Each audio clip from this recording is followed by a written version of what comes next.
always been our home, it will always be our home. Israel itu tak tahu diri. Mereka dicarikan tempat untuk tinggal, difasilitasi banyak hal. Mereka bisa hidup dari belas kasih. Mereka bisa seperti sekarang bukan karena kepintaran atau kebesaran bangsanya. Mereka ada tak lebih dari sekadar rasa bersalah orang-orang masa lalu di Jerman yang sampai sekarang masih menjadi manusia paling berdosa di muka bumi karena ulah Hitler. Karena dimanja, disuapi segala macam hal. Mulai dari cara makan dan cara hidup. Israel menjelma jadi anak tiri dunia. Tak semua negara menjalin kerjasama, menjadi musuh bersama Timur Tengah. Mereka tak lebih dari sekadar anak haram yang dikendalikan Barat, atau yang mengendalikan Eropa lewat memori kelam Perang Dunia. Mereka anak haram yang memanfaatkan ketamakan dunia. Dari dulu sampai sekarang, Israel hanya tampak mengerikan ketika menindas orang-orang tak berdosa, orang-orang lemah yang mereka rebut tanahnya, orang-orang tak bersenjata dari wanita sampai anak-anak. Hanya itu yang mereka bisa. Hanya itu yang membuat mereka tampak superior. Dan ketika dihadapkan dengan pria sejati, dengan orang-orang yang juga angkat senjata, Israel hanya sebatas kurcaci.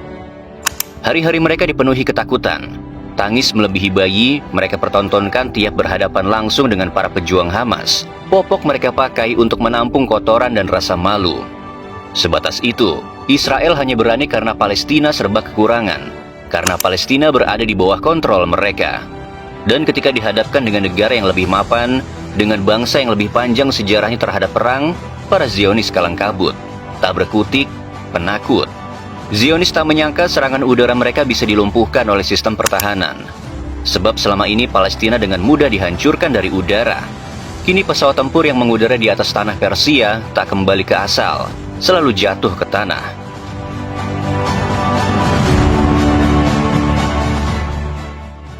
Beberapa hari lalu, dunia terdiam oleh kabar yang datang dari langit-langit api.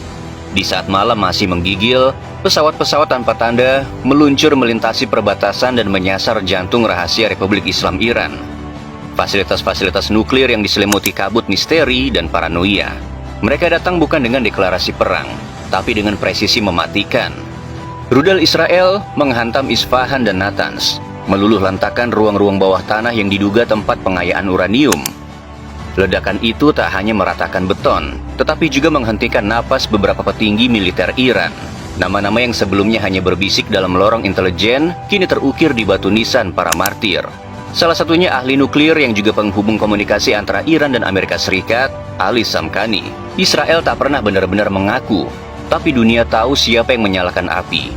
Mereka menyebutnya serangan pencegahan, serangan terhadap masa depan yang mereka yakini berbahaya. Serangan terhadap sesuatu yang belum terjadi, tapi bisa. Seperti mencoba membunuh bayangan sendiri. Tapi di Teheran, serangan ini bukan sekadar provokasi. Ini adalah penghinaan, pukulan ke dada Republik. Maka Iran pun membalas. Bukan dengan sembunyi, tapi dengan gegap gempita.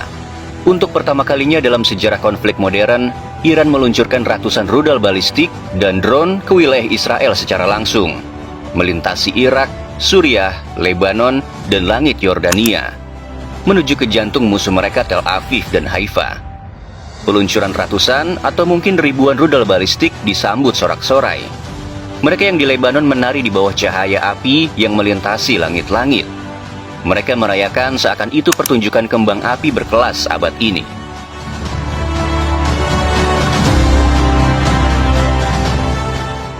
Lewat serangan ini, nampak sejumlah bangunan di Tel Aviv luluh lantak, terkena serangan misil yang diterjunkan oleh Teheran. Langit Israel tak lagi biru, ia berubah menjadi panggung ledakan, kelabu, berdebu, asap di mana-mana, dan siulan rudal yang memecah malam. Sistem pertahanan udara Iron Dome yang selama ini dibanggakan kewalahan, malah jadi pecundang, tak mampu menahan amukan rudal hypersonic. Beberapa berhasil menembus target dan menghancurkan fasilitas militer strategis di dekat Tel Aviv. Sebagian lainnya menghantam pangkalan udara di Haifa, menewaskan beberapa personel dan melumpuhkan beberapa perangkat radar dan senjata.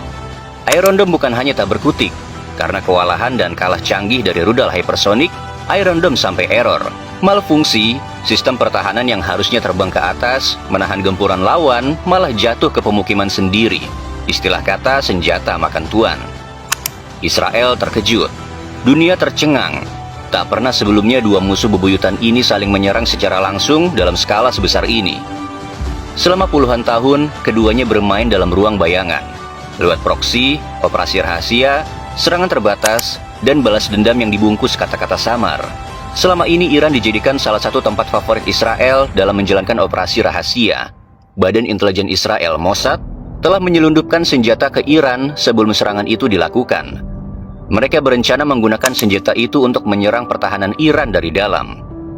Informasi intelijen yang dikumpulkan oleh Mossad di Iran juga memberi Angkatan Udara Israel kemampuan untuk menargetkan komandan dan ilmuwan senior.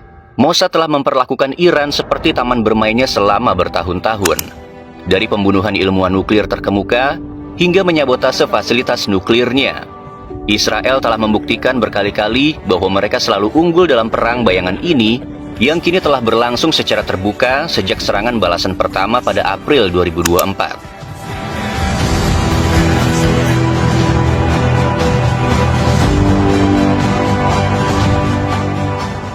Sumber keamanan Israel lain mengatakan operasi Mossad telah dipersiapkan selama bertahun-tahun, yang melibatkan upaya pengumpulan intelijen dan penempatan pasukan komando Mossad jauh di belakang garis lawan.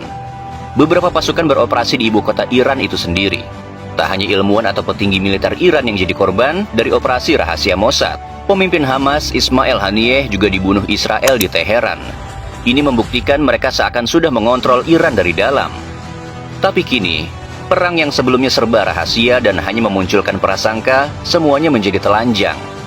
Perang tak lagi terlihat, ia hadir dalam terang kamera, dalam laporan satelit, dalam tangis keluarga yang kehilangan. Dunia benar-benar terkejut dengan langkah berani Iran. Bukan apa-apa, kendati dipandang musuh utama oleh Barat, negara Persia itu tak pernah menyerang negara lain sejak perang Iran-Irak 4 dekade lalu. Mereka menunggu dalam diam, memperkaya kekuatan dalam senyap. Namun jika ada yang mengganggu, Teheran akan melawan dengan seterang-terangnya. Konflik Israel dan Iran bukan sekadar dua negara saling menembak. Bukan baru terjadi beberapa hari ke belakang. Ini adalah akumulasi panjang puluhan tahun.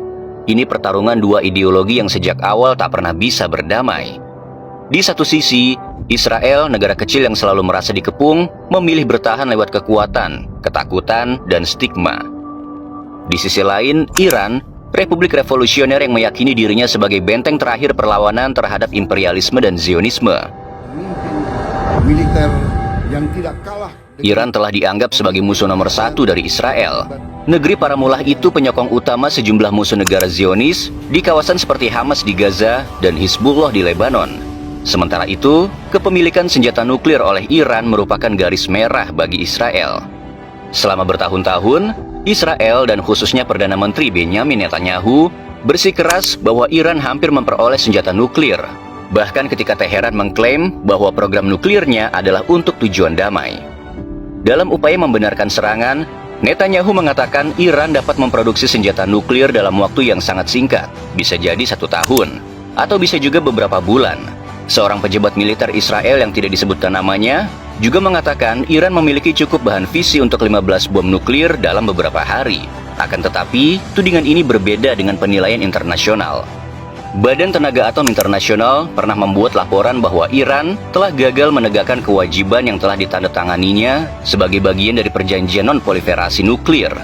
Namun tidak disebutkan bahwa Iran telah mengembangkan senjata nuklir. Hal serupa juga pernah disampaikan Direktur Intelijen Nasional Amerika Serikat, Tulsi Gabbard. Ia menyebut Amerika Serikat tidak menemukan bahwa Iran hampir memperoleh senjata nuklir atau berusaha melakukannya. Amerika Serikat terus menilai bahwa Iran tidak membangun senjata nuklir.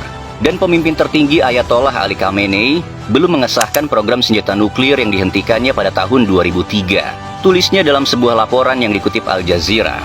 Iran dan Israel bukan hanya bertarung di atas tanah, tetapi juga di langit, di layar-layar propaganda, di lorong diplomasi yang kini sunyi karena dunia tak tahu harus membela siapa, ketika keduanya sama-sama bermain api di padang kering.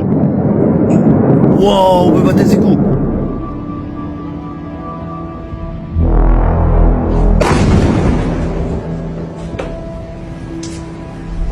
Dan di balik semua itu, ada suara-suara yang tak terdengar. Rakyat biasa di Teheran yang ketakutan rudal Israel akan jatuh ke atap rumah mereka sambil mendekap anak-anaknya. Warga Tel Aviv yang berlari ke tempat perlindungan atau yang kabur ke luar negeri. Mereka tidak memilih perang ini. Mereka hanya ingin hidup, tapi nyawa mereka selalu jadi alat tawar yang paling murah. Terutama Israel yang akhir-akhir ini menjadikan rumah sakit tempat paling netral di dunia, tempat terakhir orang-orang memperjuangkan hidup matinya sebagai basis militer dadakan. Kita semua masih ingat bagaimana Israel menuding Hamas menjadikan rumah sakit sebagai markas, yang kemudian jadi alasan mereka membakar atau menjatuhkan bom di sana, atau membunuh semua orang yang ada di dalamnya, termasuk para pasien yang terbaring lemah maupun dokter. Dan pada kenyataannya, Israel tak menemukan satupun prajurit Hamas yang dituduhkan. Tuduhan bodoh itu sekarang digunakan tentara Zionis. Mereka sendiri yang sembunyi di rumah sakit Tel Aviv dan Haifa agar tidak diserang, atau jika diserang, itu akan mereka jadikan pembenaran atas pelanggaran perang yang dilakukan oleh Iran. Apakah ini awal dari perang besar? Mungkin. Atau mungkin ini hanya satu lagi bab dalam novel panjang permusuhan yang tak pernah selesai, tak pernah benar-benar dimenangkan. Tapi satu hal yang pasti, ketika dua negara saling membakar, abu yang jatuh tak pernah tahu siapa yang melempar api pertama. Permusuhan Iran dan Israel adalah gabungan kelam antara sejarah, ideologi, dan strategi. Tak ada kemenangan yang abadi, hanya babak baru dalam konflik yang tak kunjung reda. Selama kedua pihak melihat eksistensi satu sama lain sebagai ancaman mutlak, langit Timur Tengah akan terus dihiasi kilat roket, dan bumi tak akan hening dari jejak dendam yang panjang. Dan di atas puing-puing Tel Aviv dan Teheran, di tengah jerit sirine dan dentuman senjata, kita belajar satu hal, bahwa dalam dunia yang terus saling menuding, kebenaran seringkali tertinggal di reruntuhan.